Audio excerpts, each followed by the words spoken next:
Assalamualaikum warahmatullahi wabarakatuh. Sebentar lagi Ramadan akan menyapa kita, membawa kesempatan besar untuk memperbaiki diri, mendekatkan hati. Izinkan menyampaikan apresiasi yang mendalam atas terselenggaranya kelas spesial Ramadan yang diselenggarakan oleh Takmir Masjid Al-Irsyad Surabaya. Insyaallah program yang berlangsung 28 Februari sampai 30 Maret ini akan bisa memberikan manfaat yang besar bagi keluarga dari mulai pukul 9 sampai 11 setiap harinya. Bersama-sama semua akan belajar menggali ilmu yang relevan untuk membangun keluarga yang kokoh sebagai pondasi masyarakat, umat, dan bangsa. Mari kita sama-sama manfaatkan momen Ramadan ini untuk memperbaiki diri, untuk memperkuat keluarga. Semoga setiap ilmu yang kita dapatkan akan menjadi bekal yang bermanfaat di dunia akhirat. Terima kasih. Assalamualaikum warahmatullahi wabarakatuh. Bismillahirrahmanirrahim. Assalamualaikum warahmatullahi wabarakatuh. Alhamdulillah wassalatu wassalamu ala Rasulillah wa ala alihi wa sahbihi wa mawala. Wala haula wala quwata illa billah. Hadirin rahimakumullah. Alhamdulillah pagi hari ini kita dipertemukan Allah di majelis yang mulia. Kita bisa sholat subuh berjamaah dan insya Allah kita lanjutkan kajian taklim kita pagi hari ini. Dan judul tadi agak saya ubah sedikit ya tentang bagaimana kita mewujudkan Indonesia Emas 2045 melalui pendidikan ideal, menyiapkan generasi baru. Ada dua buku yang sebetulnya saya siapkan untuk ini. Yang saya bawa satu ini, judulnya Indonesia Maju 2045, Konsep dan Peta Jalannya. Sebetulnya buku ini udah sejak zaman Pilpres itu saya kirim kepada para capres dan cawapres. Karena kalau kita ingin maju, maka tentu yang penting untuk pertama dirumuskan nanti adalah maju itu kemana. Ya. Tentu harus tujuannya dulu yang, karena kita maju tujuannya tidak jelas ya kita nggak akan maju. Ya. Jadi konsep maju ini penting karena sampai sekarang pemerintah masih merumuskan, ya, terutama konsep pembangunan yang dirumuskan Bappenas itu, yang namanya maju itu income per kapitanya naik. Ya. Kalau target pemerintah 2045 itu income per kapita 27 juta rupiah per orang per bulan. Nah, itu targetnya. Kita sekarang ini kan di angka 4 ribuan ya, US dollar per kapita per tahun. Nah, tentu ini yang saya usulkan jangan hanya begitu. Maju dalam pandangan kita itu nggak hanya duitnya banyak. Ya, maju itu nanti yang lebih penting adalah maju akhlaknya. Karena kunci kemajuan itu di akhlak. Ya. Nah, nanti kita lihat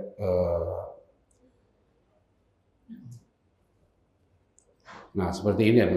Kalau Al-Quran bicara tentang kemajuan suatu bangsa, itu ya standarnya iman takwa. Ya. Nanti ekonomi semua itu ngikut. Gitu. Kalau ini beres. Ya. Jadi Al-A'raf 96 ini penting sekali. Ya, walau anna ahlal qura amanu wattaqau lafatahna alaihim barakati minas sama wal ard walakin kadzabu fa'akhadnahum bima kanu yaksibun. Ini dasarnya. Jadi kalau kita bilang negara maju, itu ya dasarnya Al-Quran.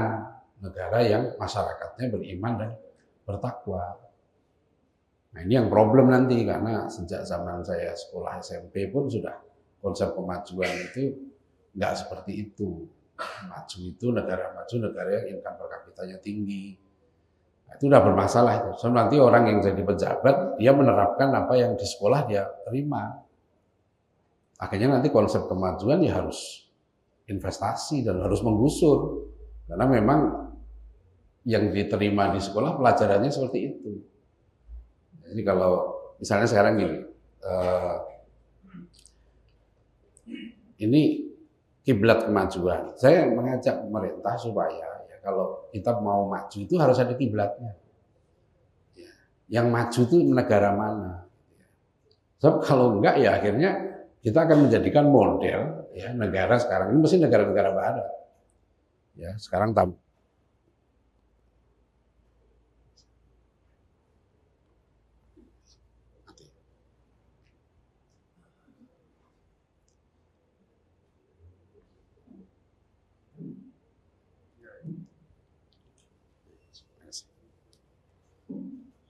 Iya, Malaysia misalnya sekarang ini menerapkan konsep ya Perdana Menteri Malaysia sekarang ini Malaysia Madani.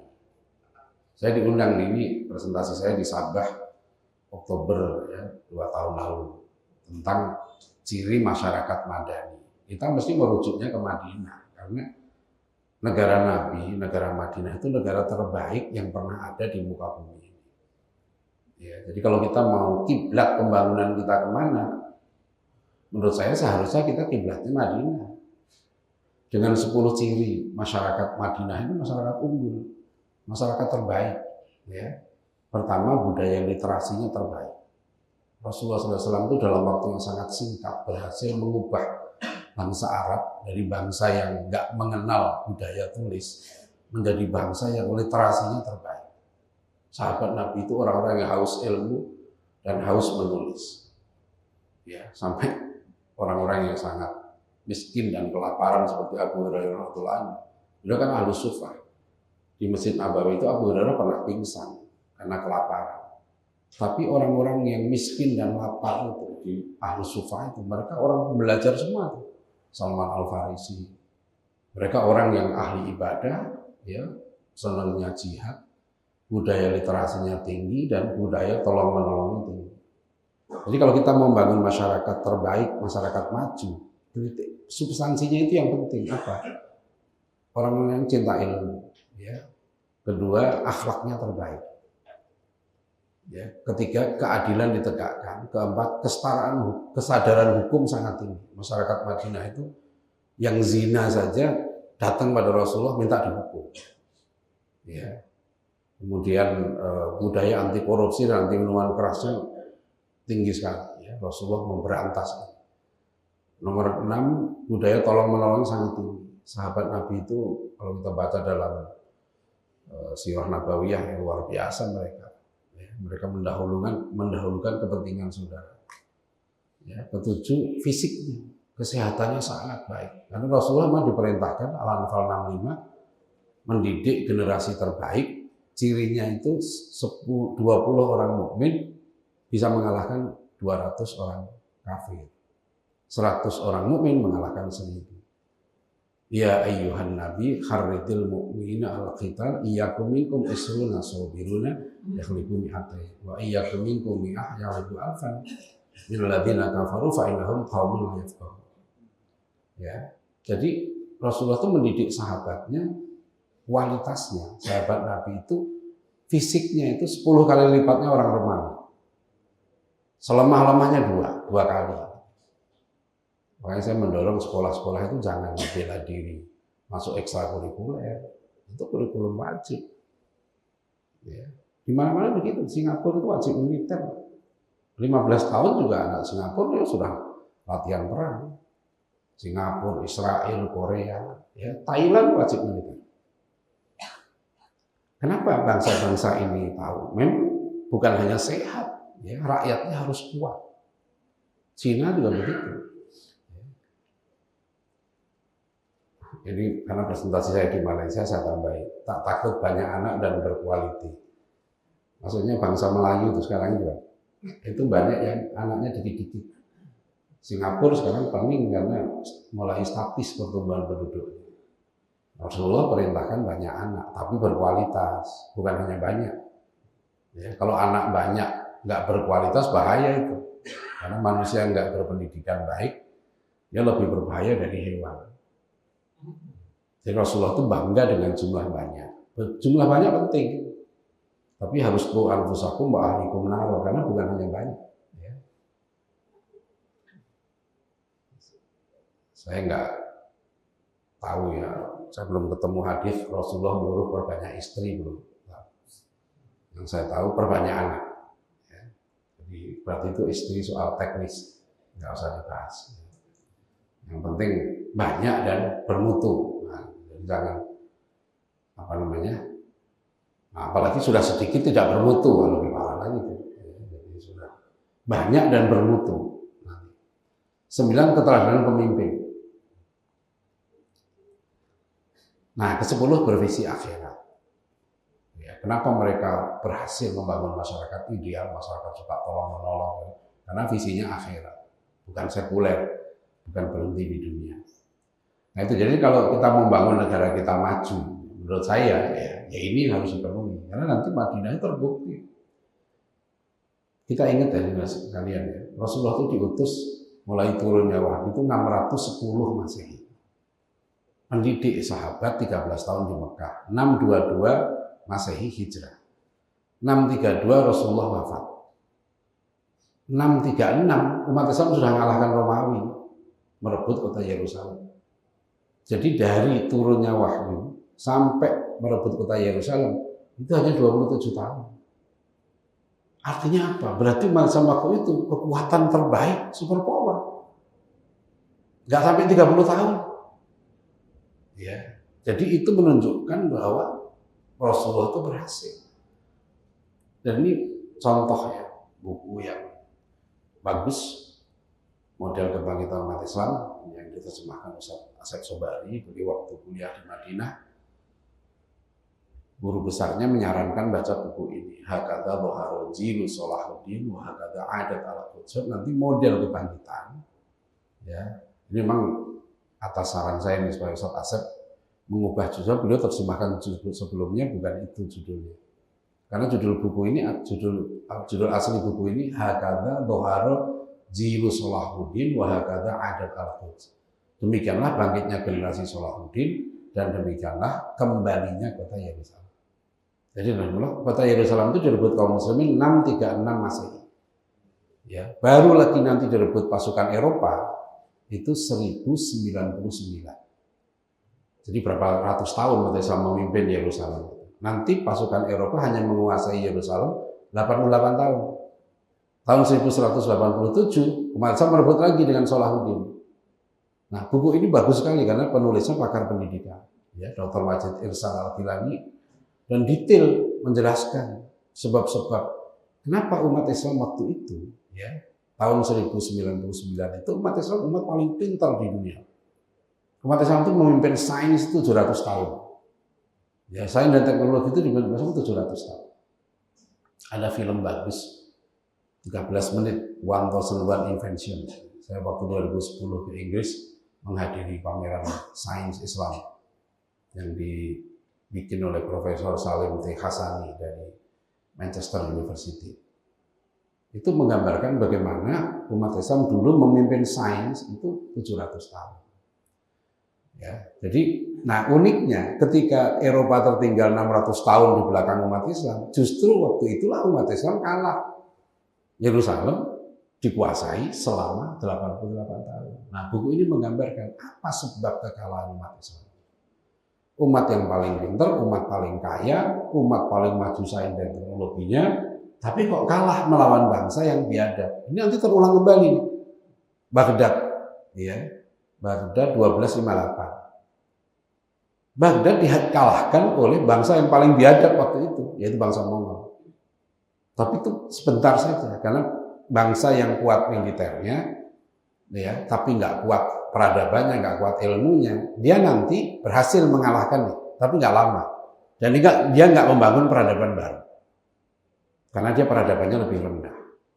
Sama dengan bangsa Romawi mengalahkan Yunani, ya, tapi Yunani kan tinggi ilmu pengetahuannya, cuma lemah militernya, dia kalah. Tapi bangsa Romawi akhirnya belajar sama bangsa Yunani. Maka Bible Perjanjian Baru ditulis dalam bahasa Yunani, karena waktu itu bahasa yang dianggap bahasa sains, teknologi, bahasa ilmu pengetahuan, bahasa Yunani.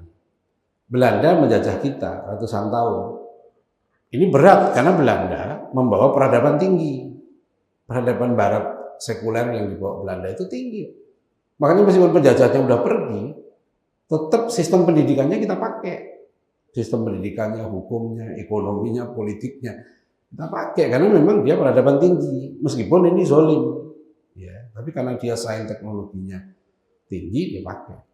Nah, ini yang buku ini menjelaskan tentang bagaimana kebangkitan umat Islam itu bukan melalui turunnya seorang pemimpin. Itu yang Dr. Ihsan Al-Albani mengingatkan. Umat Islam suka nungguin pemimpin turun bereskan, nggak begitu rumusnya. Rumusnya itu mesti umat Islam melahirkan satu generasi. Maka disebut bukan seorang Salahuddin, gitu, tapi jiru Salahuddin, generasi Salahuddin. Nah, generasi Salahuddin itu lahir dari mana? Dari sekolah, dari madrasah, dari pesantren waktu itu. Ya, bagaimana kurikulumnya ada di buku ini. Kok bisa ya melahirkan satu generasi? Ya. Nah, makanya salah satu rumus kebangkitan yang diberikan oleh Muhammad Asad, ini buku penting juga, Islam at the Crossroads, Islam di simpang jalan. Jadi kalau kita mau bangkit, rumusnya sederhana. Nggak ada peradaban yang bangkit atau bahkan eksis gitu ya. Kalau apa? Kalau peradaban itu hilang kebanggaan terhadap diri dan terputus dari sejarahnya. Maka cara membunuh peradaban dua saja. Hilangkan rasa bangga.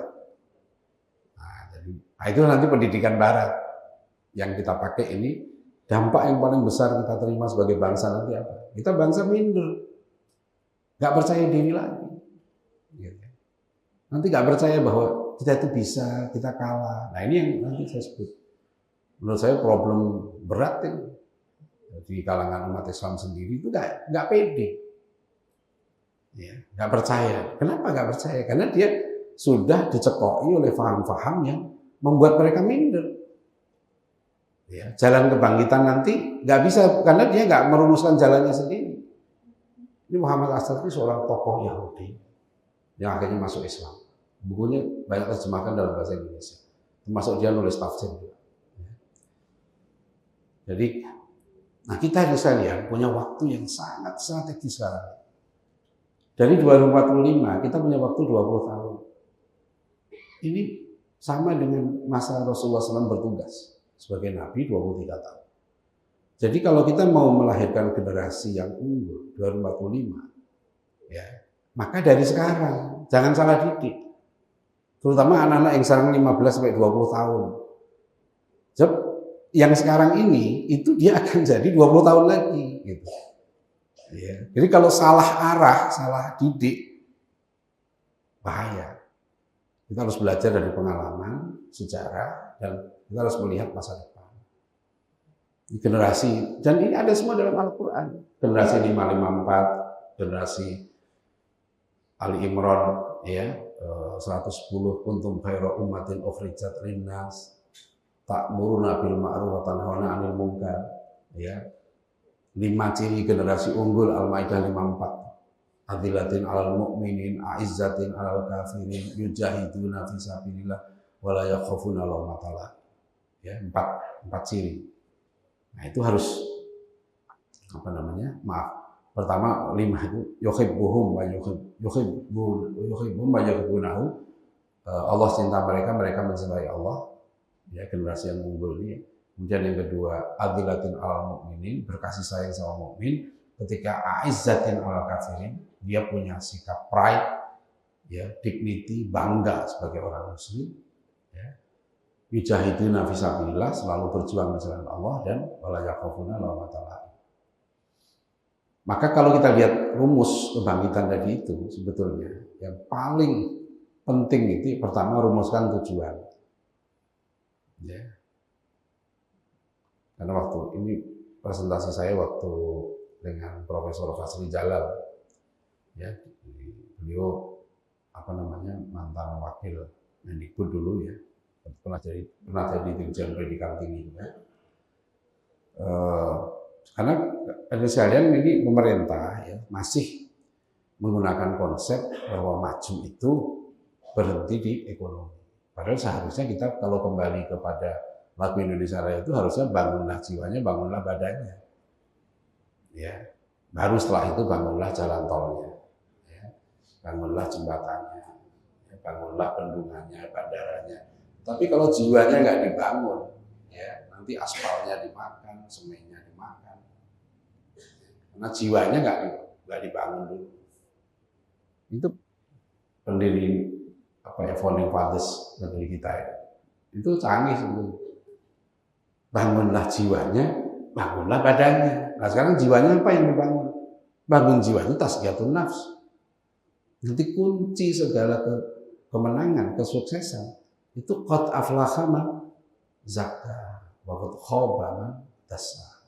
Kan rumusnya ada di Quran. Jadi mengacu pada ini.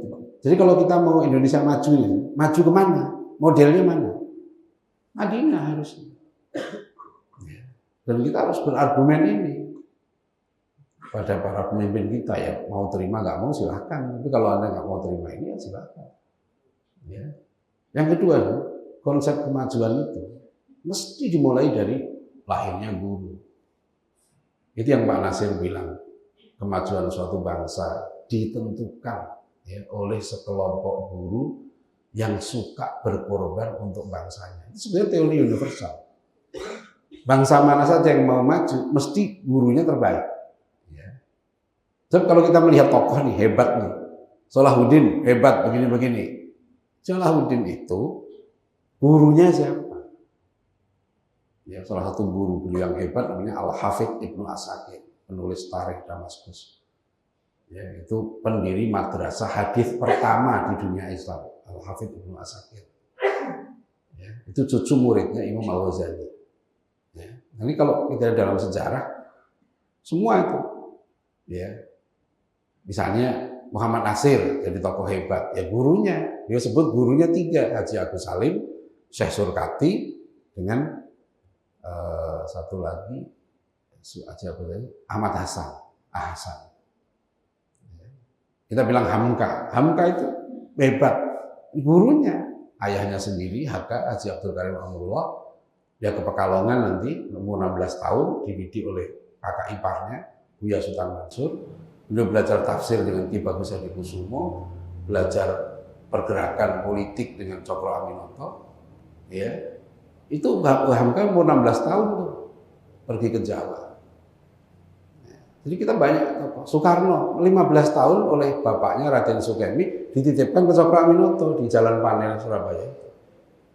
Bung Karno kan bilang, waktu Muktamar Muhammadiyah tahun 62. Saya umur 15 tahun, kata Bung Karno, pertama kali saya dengar ceramahnya Kiai Haji Ahmad Dahlan. Sejak itu, ini bahasa Bung Karno gitu, sejak itu saya ngintil Kiai Dahlan. Jadi Bung Karno itu sudah ngintil Kiai Dahlan umur 15 tahun. Ya. Sampai Bung Karno akhirnya mondok di Cokro Aminoto, sampai dia diambil menantu Pak Cokro. Bung Karno hebat bukan karena kuliah di ITB. Ya. So banyak yang kuliah di ITB nggak jadi Bung Karno. Tapi yang mondok di rumahnya Pak Cokro itu yang nanti jadi tokoh-tokoh besar, meskipun beda haluan. Ya. Jadi penting saya ingat tuh, Pak Kadir Barat. Ada hadir nggak boleh? Belum hadir. Saya tertarik, Pak Kadir itu bahasanya saya pakai karena teori beliau. Beliau itu kan bilang begini. Wong tinju gebuk-gebukan iku ana manajer. Mosok wong dadi ulama ora di manajer. Nah, bahasanya Pak Kadir itu simpel. Jadi kalau mau jadi ulama harus ada manajer. Orang mau jadi pemain bola hebat, ada pelatihnya. Orang mau jadi tukang cuma namplek-namplek bulu, ya, cuma gini doang ya kan. Namplek-namplek bulu tangkis itu pelatihnya kan sembarangan. Nah dulu ulama kita tuh di coach. Nah ini yang sekarang masalah bagi kita. Kita mau menjadi melahirkan pemimpin. Nah jadi gurunya, kalau saya Azharuddin di Tanggung Ta'lim bilang kalau milih guru 3.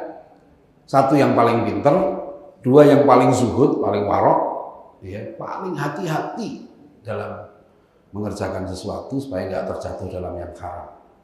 Nah, itu pilih guru yang begitu. Nah yang ketiga ini yang paling tua. Nanti ada cerita-cerita kenapa. Nomor 3, rumuskan dan terapkan kurikulum pendidikan ideal 20 tahun untuk mulai generasi pemilihan.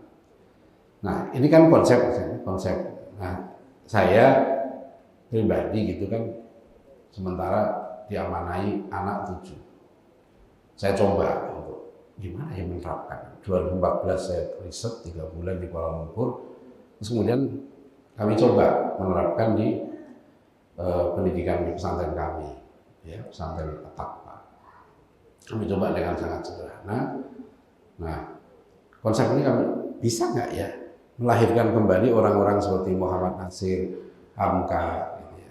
Nah kami coba, tentu kan tanggung jawab saya kepada anak ini. Kebetulan saat ini saya dulu kesini sendiri, sekarang saya ditemani anak saya nomor kelima. Ya. Anak saya ini ikut nih konsep pendidikan ini, yang tadi saya tulis di buku Menarik Generasi Gemilang, mulai SD. Sekarang anak saya udah 22 tahun. Nah, setelah berkembang ke sini banyak. Gimana melahirkan konsep tadi? Jadi kan, so begini aja. Konsep Islam itu bukan hanya utopia. Konsep ini dalam sejarah nanti sudah terbukti melahirkan banyak generasi gemilang.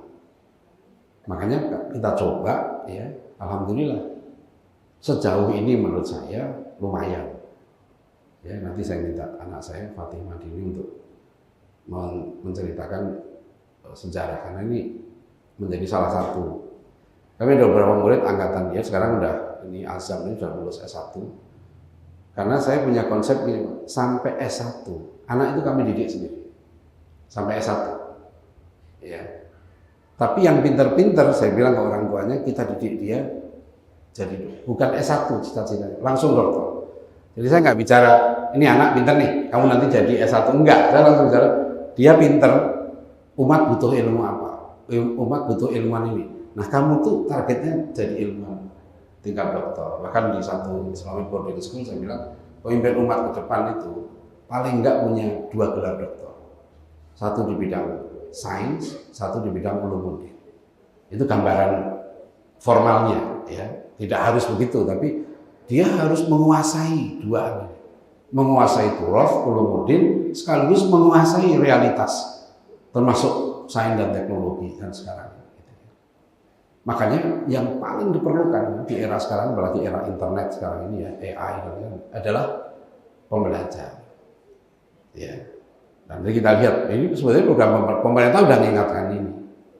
Jadi kami, yang penting seperti dimaksudkan Rasulullah dulu, anak itu dididik senang ilmu, senang baca, senang nulis, senang memecahkan masalah. Di peta jalan pendidikan nasional yang dirumuskan pemerintah zaman Nadiem 2020-2035 itu digambarkan profesi yang paling banyak diperlukan nanti adalah problem solver. Sekarang ini orang, kalau kita lihat video-video Jack Ma, banyak menyebut tentang wisdom. Jangan berhenti di knowledge, tapi di hikmah. Nah, ini masjid kita ya. Kunci kemajuan seperti Luqman Hakim itu walaqad ataina Luqmanal hikmah. Pak Natsir membahas hikmah ini hampir seperempat halaman di buku Fiqh Dakwah. Pentingnya hikmah untuk sukses, ya, wisdom. Jadi ini buku-buku yang serius yang ditulis oleh anak-anak kelas. Nah, yang ini yang anak saya Fatimah Dina itu dia dulu 16 tahun nulis buku. Ya. 16 tahun dia nulis buku. Nah, bukunya ini judulnya. Karena saya mau ceritakan ini produknya. Kita coba ini konsepnya. Produknya gimana? Dia 16 tahun nulis buku ini, mewujudkan insan peradaban mulia. Kemudian dia umur 17 tahun nulis buku ini, reformasi pemikiran pendidikan kita. Waktu kalau salah 18 atau 19 tahun dia nulis ini, solusi kekacauan ilmu. Nah, ini buku terbaru dia, 15 topik aktual sebagai bekal menjadi guru ideal.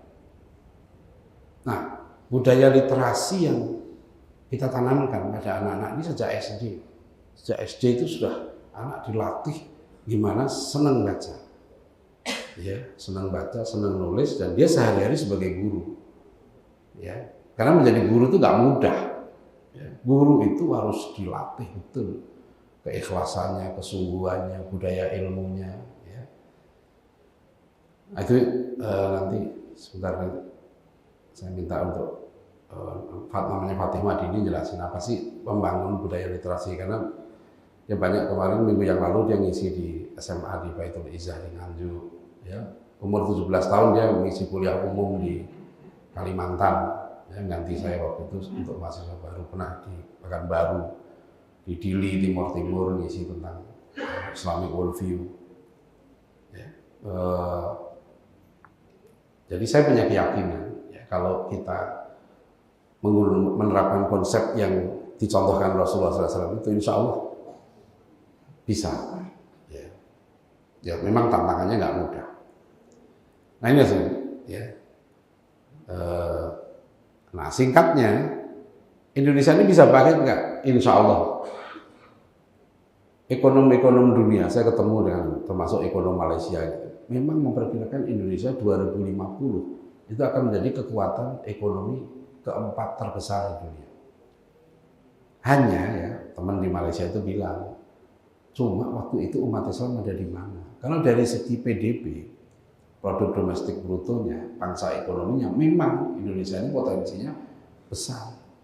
Hanya posisi Anda nanti di mana? Nah, itu. Siapa yang menguasai itu? Itu tergantung pada kualitas manusianya. Ya. Nah, kita ini sekarang masih 5 negara penduduk terbanyak di dunia.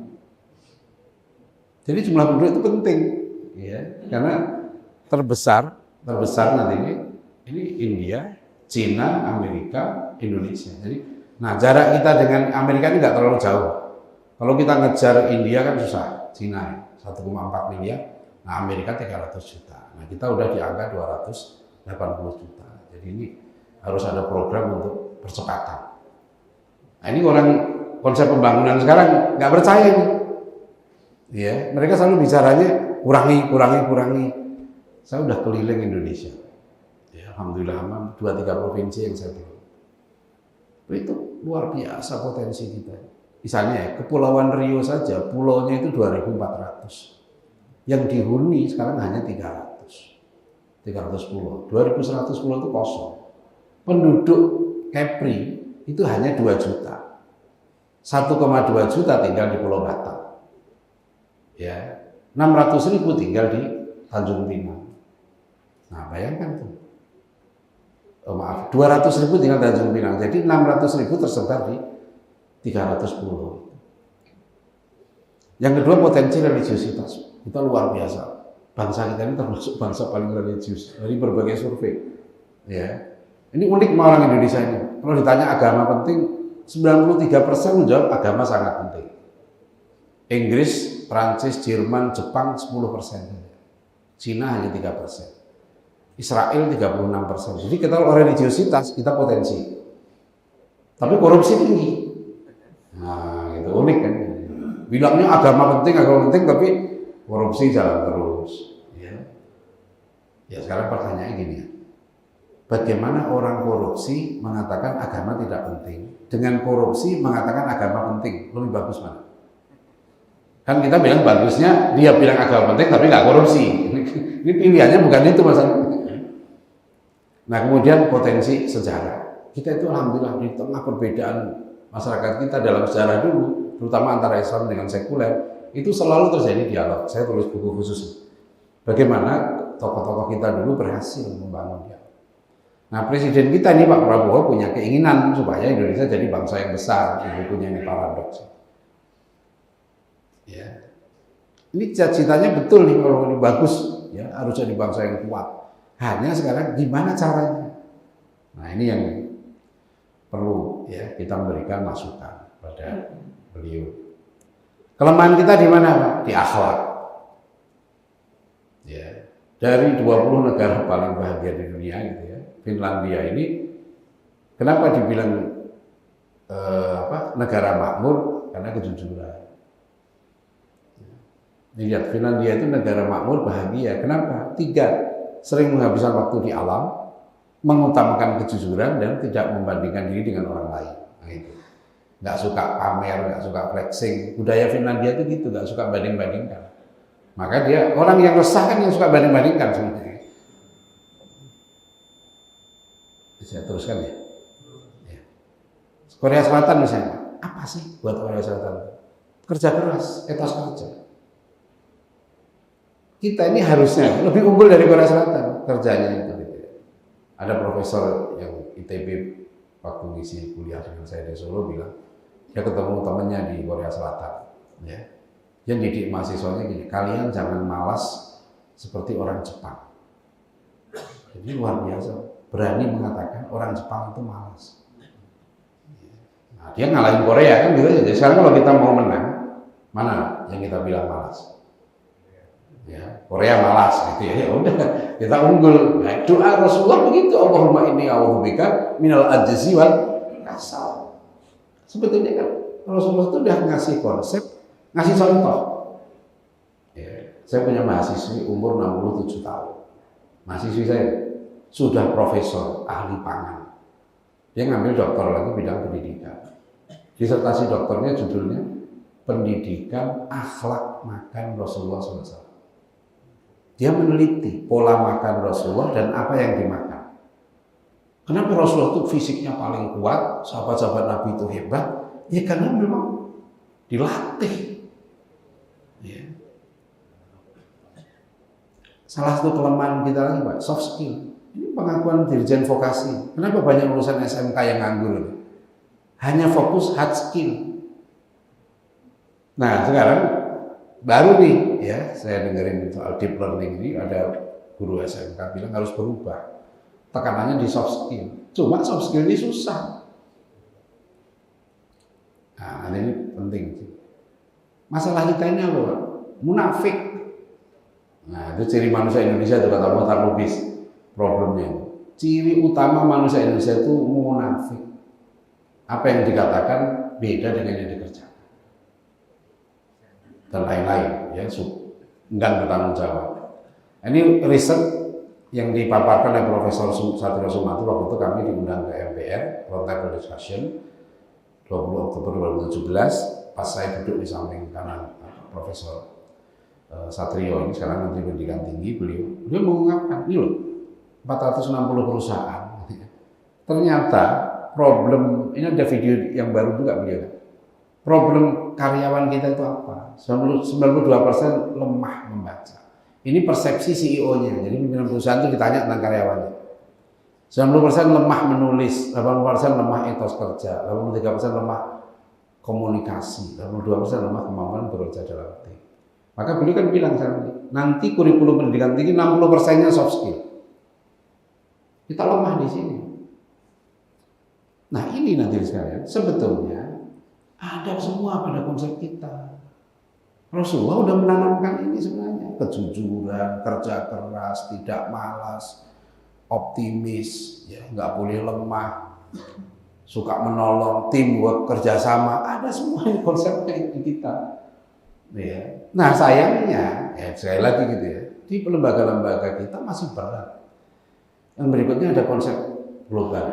Jadi kita ini kesempatan dari 8 peradaban besar yang eksis ya sekarang di dunia ini. Yang unggul kan Barat, yang unggul ini Barat ya. Tapi sekarang ini dengan kasus Gaza itu sudah banyak analisis yang menyatakan apa ya, the collapse of Western hegemony, the end of the West. Kenapa? Secara moral Barat itu nggak layak memimpin karena mereka yang dijual ini kan apa namanya kemanusiaan, human right dan sebagainya itu udah nggak punya legitimasi.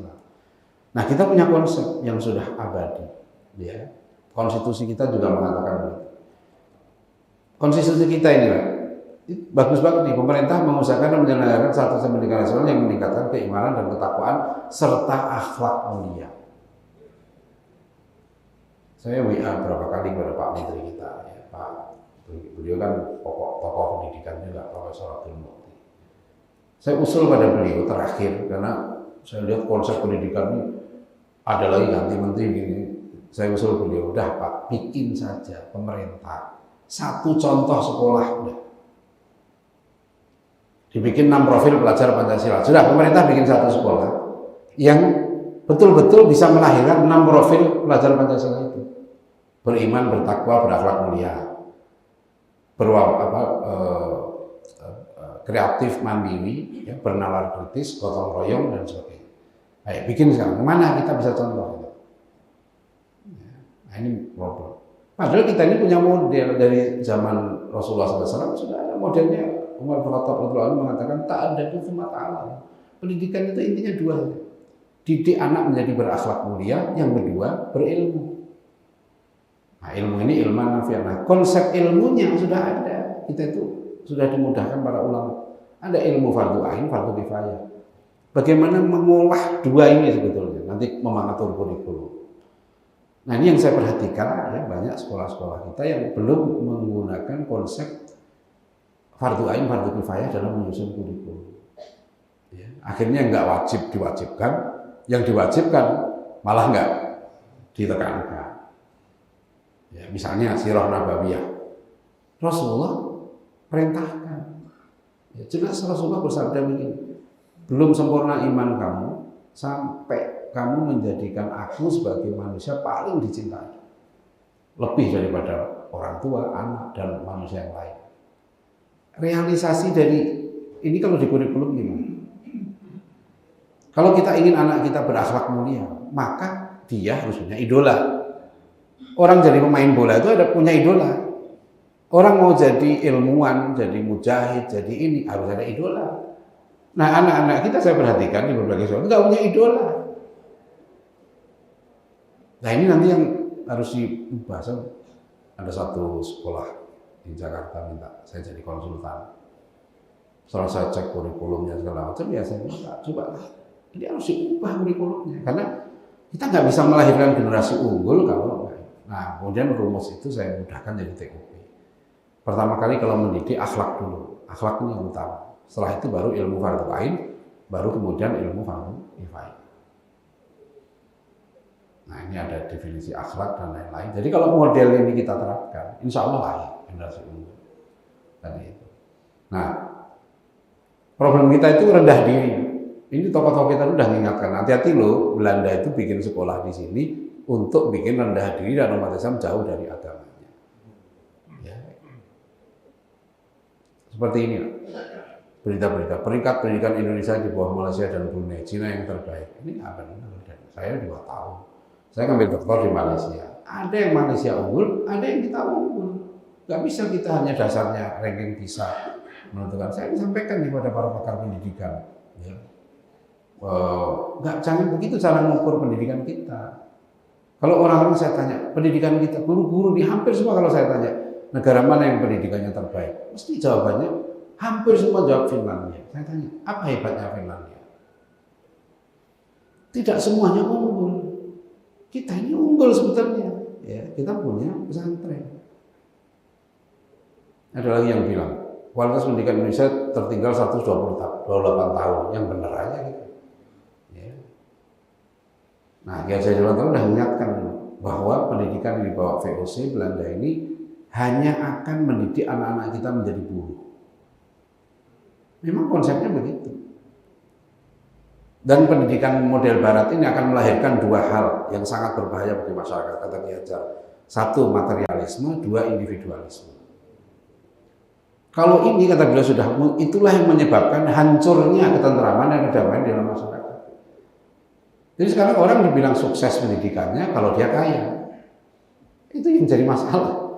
Apa semua orang kaya? Nggak bisa. Karena Barat ini peradaban yang zolim.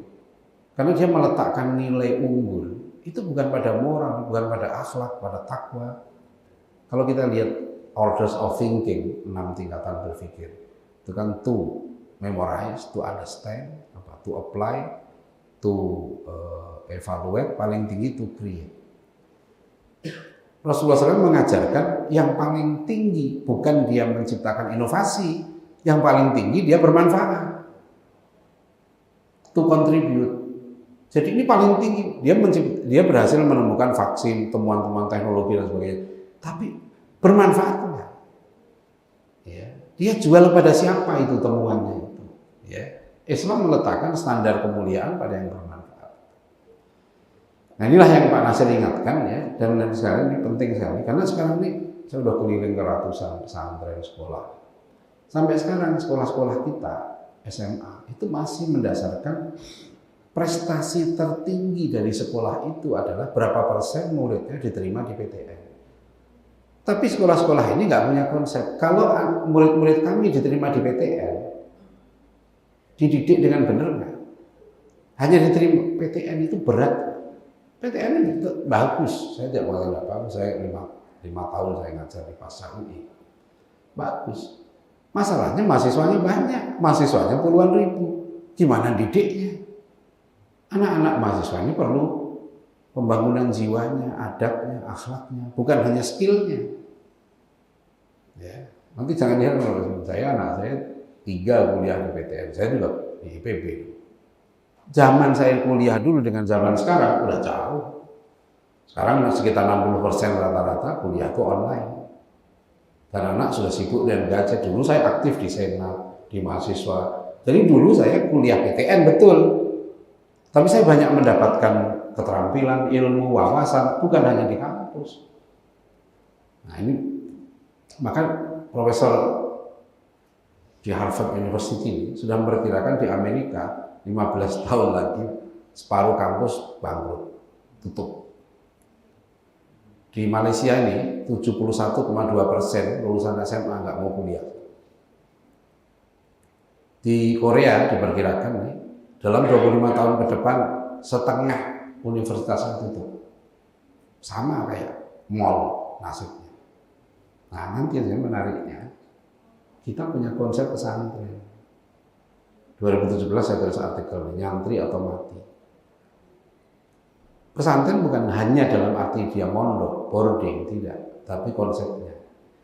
Ini konsep yang diceritakan Ki Hajar Dewantoro 1928, beliau menceritakan sistem pesantren itu sistem pendidikan ideal.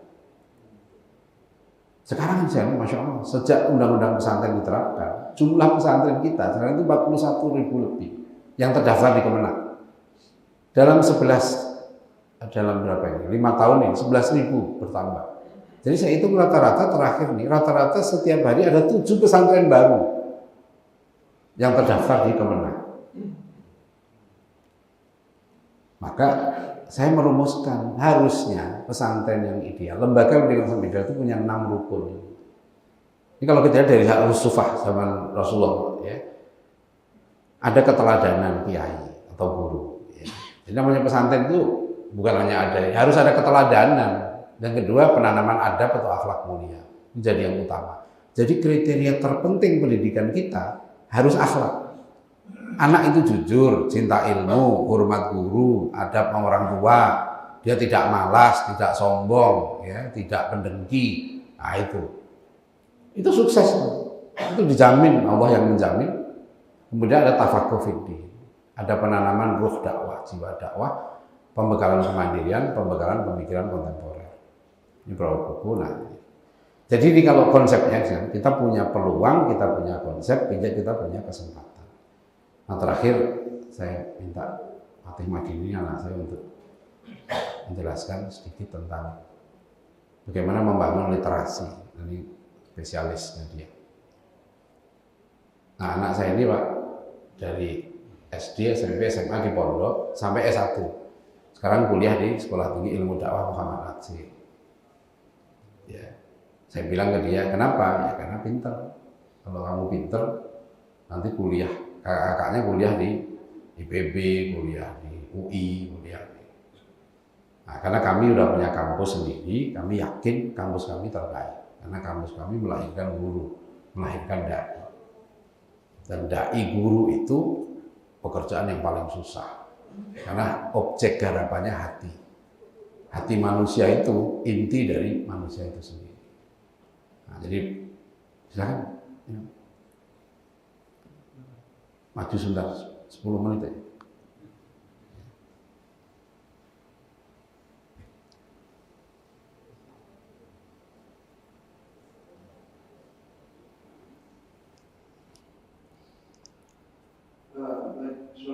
Assalamualaikum warahmatullahi wabarakatuh. Waalaikumsalam warahmatullahi wabarakatuh. Bismillahirrahmanirrahim. Wassalatu wassalamu ala rasulillah sayyidina Muhammad wa ala alihi wa sahbihi wa man wala wa hawla wa la quwwata illa billah.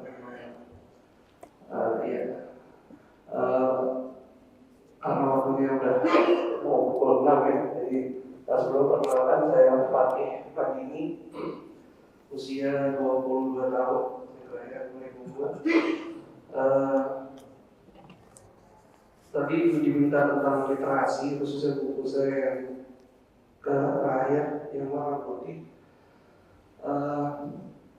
Kalau membicarakan literasi, khususnya di kalangan saya, itu 22 tahun, kan katanya kita tertinggal literasinya. Ya kalau secara fakta benar. Jadi saya pikir bukan karena saya sepakat dengan Prof. Stella Christie yang dia bilang kalau IQ itu bukan penentu kita mundur atau bukan, enggak. Kalau pembahasan itu yang selalu dibahas nanti akan stuck di situ, akan nggak mau berkembang.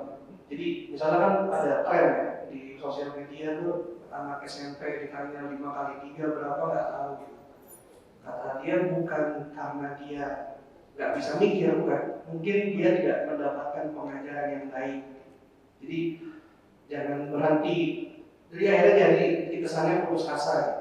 Jadi tidak seperti itu pikir. Nah seperti pun dalam literasi gitu, bukan nggak bisa baca atau gimana, itu mungkin tidak dapat pembiasaan, tidak ada motivasi dan seterusnya.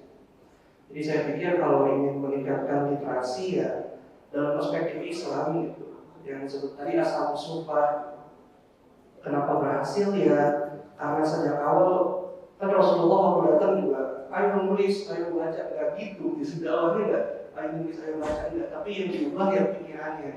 Pikiran tentang apa? Makanya saya pikir yang langkah pertama adalah sadari bahwa Islam itu agama ilmu. Makanya kan yang ayat pertama kan Iqra bismi rabbikal ladzi khalaq.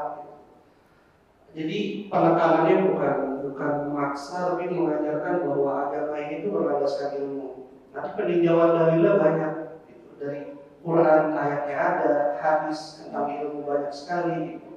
Kan kalau bisa dibilang numpuk ya numpuk banget. Kalam ulama banyak. Misalnya kalam ulama Ali bin Abi Thalib yang mengatakan al ilmu ya suka wa anta tahrusul mal. Ilmu yang menjagamu, kamu yang jagain harta. Saya baca kalimat itu saja, kalimatnya panjang. Saya baca kalimat itu saja menyadari bahwa ya perlu ilmu, di samping perlu harta ya perlu ilmu. Dalilnya banyak dari asar, Quran, hadis, asar, bahkan akal sekalipun. Makanya para ulama sudah menyiapkan dalil-dalil akli bahwa ilmu itu penting dalam Islam. Itu yang pertama gitu ya. Nah, yang kedua, saya pikir kenapa tidak ada motivasi untuk mau menelaah, mau membaca dari kalangan anak-anak muda, karena mereka nggak tahu sejarah. Khususnya, misalnya gini, penekanan Sirah Nabawi ya selalu terlalu besar penekanannya, baik tentu, tapi terlalu besar penekanannya di peperangan, tapi merupakan aspek nasabah sumpah tadi. Kalau tahu bahwa ada puluhan orang yang semangat belajar di Masjid Nabawi, di emperan masjid gitu bahasanya. Iya ya ada satu gambaran tersendiri dan ada visualisasi tersendiri kalau mestinya saya begini gitu di masa mudanya. Jadi harus diseimbangkan beberapa aspek itu. Nanti aspek penulisan, aspek dan seterusnya tadi kan. Begitu pula nanti di masa Abbasiyah kan. Masa Abbasiyah tentu itu puncak keilmuan peradaban Islam itu. Kalau orang mau bilang ya romantisasi ya memang membangun literasi mesti romantisasi dengan sejarah. Jadi baru nanti ngambil libro kan tidak pergi romantisasi.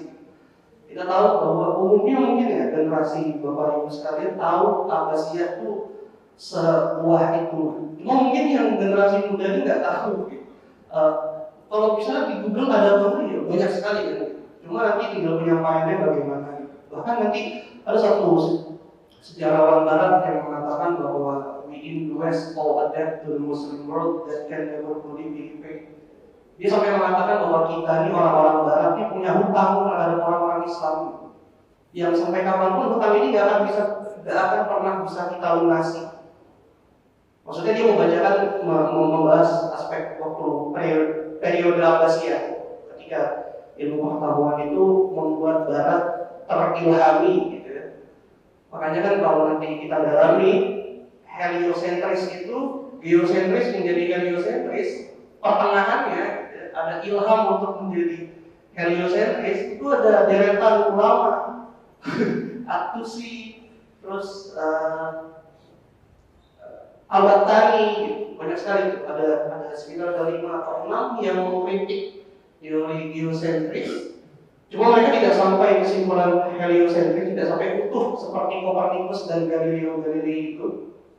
Tidak seutuh itu, tapi Galileo dan Copernicus itu tidak merujuk ke Yunani kuno, enggak. Tapi mereka ngambil konsep yang dijembatani oleh para ulama Islam. Dan nanti dalam bidang teknologi ada Ibnu Firnas, dalam matematika ada Al-Khwarizmi gitu. Nah, mungkin mereka nggak dapat itu gitu. Jadi akhirnya saya ini harus membaca, saya ini harus belajar gitu. Jadi tidak ada motivasi. Bahkan di Nusantara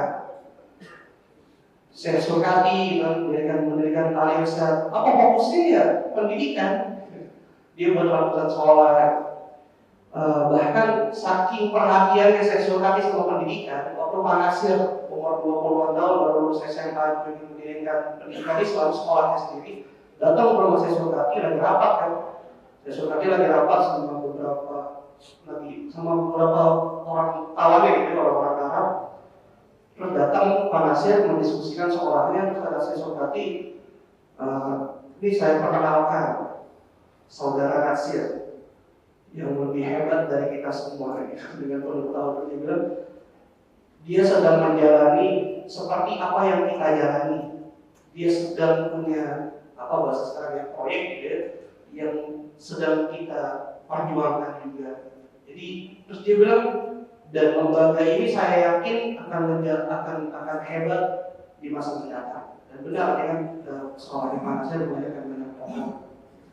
Jadi gitu, jadi kedatangan Islam di Nusantara tidak pernah ada penjelasan bahwa kalau kedatangan Hindu Buddha mungkin membawa budaya arsitektural, aspek candi gitu. Tapi kedatangan Islam membawa aspek membangun ilmu dan adab. Yang sebetulnya kan inti peradaban tadi kan, manusianya bukan bangunannya, bangun jiwanya bukan bangun. Jadi tidak pernah dijelaskan seperti itu, tidak pernah atau mungkin jarang ya, atau mungkin kurang mendapatkan itu.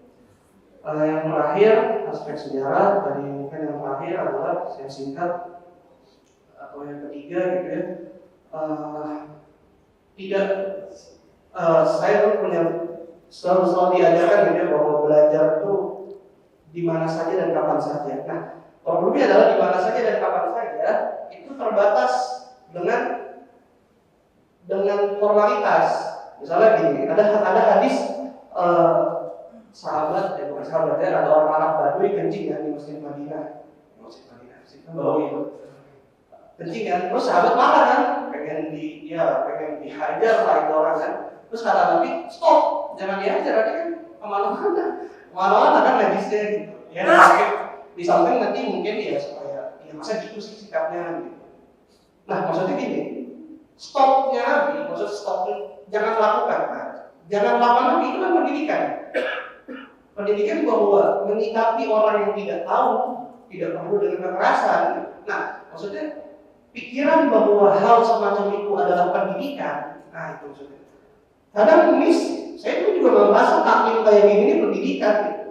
Saya dengerin aja gitu, tapi nggak merasa di pendidikan, akhirnya nggak merasa mesti nyatet, nggak merasa mesti berangkumannya gitu, nggak merasa mesti sharing ke orang lain gitu. Tapi kalau dia merasa saya lagi belajar di masjid ini gitu, saya lagi belajar dinasihatin orang tuanya, dia merasa bahwa saya dapat ilmu baru. Jadi kalau punya pikiran itu akan muncul semangat sendiri. Yang terakhir adalah punya kepekaan. Ini yang baru saya sadari juga bahwa nggak mungkin seluruh anak seusia saya atau lebih kecil lagi senang baca buku gitu. Nggak mungkin semua orang tuh bisa hobi buku atau hobi baca buku-buku tuh mustahil bukan. Tapi yang mungkin adalah dia bisa baca. Dan untuk memicu itu, saya pikir zaman sekarang satu-satunya cara adalah dia mesti diajak untuk peduli dengan kondisi umat. Kadang orang tahu isu Palestina, tapi kalau dia nggak peduli dia nggak mau tahu. Tahu, tapi dia nggak mau tahu. Tahu aja, tapi nggak mau nyari tahu. Kadang-kadang kalau punya kepedulian, misalnya ada pelarangan pemakaian jilbab ketika paski beraka 17 Agustus lalu, kalau dia sekedar lewat, tapi dia nggak mau tahu ya, udah berhenti di situ. Tapi kalau dia mau tahu, dia akan tahu, dia akan cari tahu. Mungkin dia akan tanya ibu bapak. Saya juga sering tanya kan saya manggil abah atau ke umi saya, dulu gimana sih perjuangan jilbab di masa Orde Baru gitu? Oh begini. Jadi mau tahu, jadi karena peduli gitu. Palestina, isu Palestina. Jadi karena ada kepedulian dan kepekaan, gitu. Jadi akhirnya mau tahu. Jadi menurut saya sih itu ya. Jadi kalau teknisnya apakah mesti dipaksa? Ya kan, mesti ada gitu ya. Pemaksaan, pembiasaan ya, itu mesti ada. Tapi di usia saya khususnya yang kalau diperintah aja kadang-kadang merasa nggak ini ya, gitu ya, nggak butuh banyak dialog ya. Tadi sih dia harus mulai menyadari lagi anak-anak usia 20-an, gitu ya. Mulai menyadari bahwa bagaimana memandang orientasi penting atau orientasi ya melalui hal-hal semacam tadi. Itu saja sih dari saya, kurang lebih yang mohon maaf.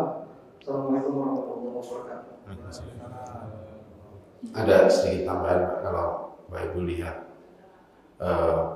video Profesor Stella Christie yang di KND itu, kan dia cerita di Harvard University itu ada satu kelas, satu pelajaran yang wajib diambil oleh semua mahasiswa.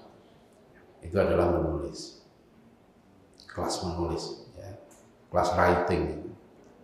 Dan ini penting, saya melihat banyak sekali sekarang anak itu nggak dilatih menulis dengan serius. Ya, dulu Pak Taufik Ismail bilang dulu kami itu ada pelajaran mengarang, kemudian hilang. Nah, menulis itu kenapa? Mengkonstruksi ide. Anak kalau bisa menulis harus dilatih menulis. Saya punya anak nomor 2 sebelum ke Al-Azhar Kairo, setahun saya latih nulis dulu. Dia dari lulus doktor dulu. Saya bilang, kamu kalau kuliah ke Timur Tengah nggak bisa nulis, rugi. Kan di sana banyak ulama, banyak ilmuwan, ya banyak khazanah Islam yang harus ditulis. Nah ini sekarang saya galakkan di Dewan Dakwah juga nggak bisa. Lulus SMA harus nulisnya bagus. Jadi gimana orang mau dakwah nggak bisa nulis? Padahal nulis itu penting. Ini salah satu contoh, anak-anak harus dilatih menulis. Dan kalau orang menulis, mesti dia harus baca, mau nggak mau, harus diskusi. Nah, jadi ini yang saya baru ada tamu dari Amerika ya. Saya ajak mampir ke pondok saya.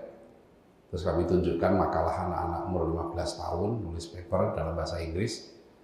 Ini tamu dari Cikambun, sampai pulang ke Cikambun masih WA saya. Dia bilang, saya belum pernah menjumpai seperti ini anak 15 tahun menulis makalah-makalah yang serius. Sebetulnya nggak aneh, tokoh-tokoh kita dulu ya 15 tahun sudah matang. Ya. Jadi kalau Imad tadi dia 16 tahun sudah presentasi bukunya di UTM, Pak Luber kan diminta Profesor Wan Muhammad untuk kasih waktu 10 menit untuk bicara itu. Ya memang harus dilatih untuk dari SD dia sudah. Jadi pendidikan itu bukan orientasi gimana dia dapat nilai rapot bagus, enggak. Dia dilatih baca kitab, baca buku, dilatih bicara, dilatih diskusi, dilatih menulis. Dan yang paling penting keikhlasan. Ya, niatnya untuk apa belajar? Ya, niat untuk ibadah, niat untuk jadi orang baik, niat untuk jadi orang yang bermanfaat. Nah itu aja disini. Jadi kalau tema kita tentang bagaimana membangun, menyiapkan anak-anak kita, generasi ke depan, kita sekali lagi sudah ada konsep, sudah ada bukti, sudah ada fakta sejarah, dan sekarang tinggal kita, insya Allah bisa menerapkan. Ya, baik, waktu yang singkat ini mudah-mudahan bermanfaat. Mohon maaf ada kekurangan dan khilafan. Wabillahi taufiq wal hidayah. Wassalamualaikum warahmatullahi wabarakatuh.